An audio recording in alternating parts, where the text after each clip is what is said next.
श्री शिवाय नमस्तेभम दोस्तों, आज की वीडियो में सुनेंगे हम सकट चौथ की कहानी।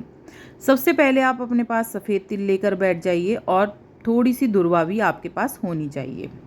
दुर्वा और तिल हाथ में लेकर ही ये कहानी सुनी जाएगी। दोस्तों, कहानी सुनने से पहले वीडियो अच्छी लगे तो लाइक सब्सक्राइब ज़रूर कर लीजिएगा, बाद में आप भूल जाते हैं। शुरू करते हैं सकट चौथ की कहानी। बहुत ही पौराणिक कथा है, अच्छे से हुंकारे भरते हुए आप कहानी सुनिएगा। शुरू करते हैं। बोल गणेश भगवान की जय, बोल सकट चौथ माता की जय।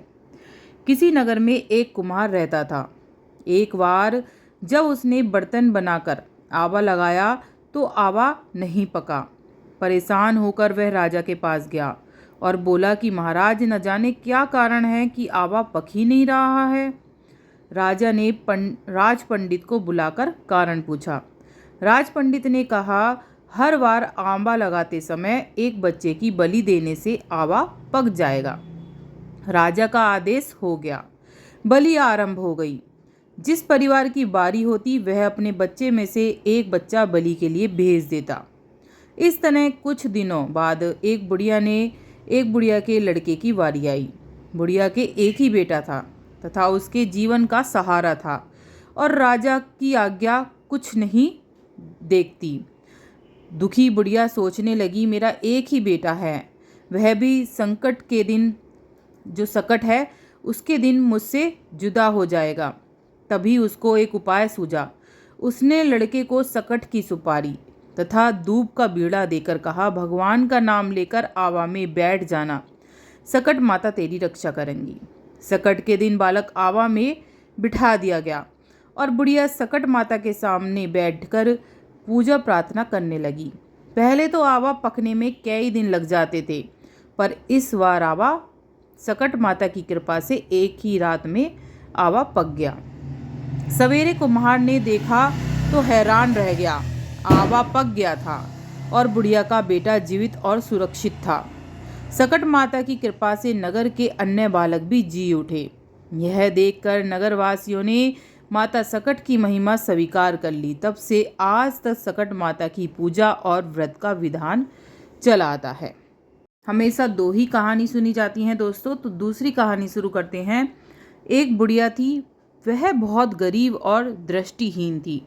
उसके एक बेटा और बहू थे। वह बुढ़िया सदैव गणेश जी की पूजा किया करती थी। एक दिन गणेश जी प्रकट होकर उस बुढ़िया से बोले, बुढ़िया माँ, तू चाहे जो मांग ले। बुढ़िया बोली, मुझसे मांगना नहीं आता, कैसे और क्या मांगूं। तब गणेश जी बोले, अपने बहू बेटों से पूछ कर मांग ले। तब बुढ़िया ने अपने बेटे बहू से कहा, गणेश जी कहते हैं तू कुछ मांग ले, बता मैं क्या मांगूं। पुत्र ने कहा, माँ तू धन मांग ले। बहू से पूछा तो बहू ने कहा, नाती मांग ले। तब बुढ़िया ने सोचा कि ये तो अपने मतलब की बात कर रहे हैं। अतः उस बुढ़िया ने पड़ोसन से पूछा तो उन्होंने कहा कि बुढ़िया, तू तो थोड़े दिन जिएगी तो तू क्यों मांगे धन, क्यों मांगे नाती, तू तो अपनी आंखों की रोशनी मांग ले, जिससे तेरी जिंदगी आराम से कट जाए।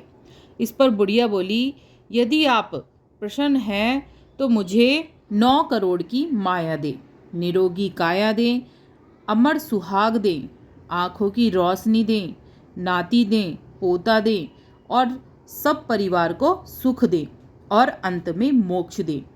यह सुनकर तब गणेश जी बोले, बुढ़िया माँ, तुमने तो हमें ठग लिया, फिर भी जो तुमने मांगा है वचन के अनुसार सब तुझे मिलेगा। और यह कहकर गणेश जी अंतर्ध्यान हो गए। उधर बुढ़िया माँ ने जो कुछ भी मांगा था वह सब कुछ उसको मिल गया।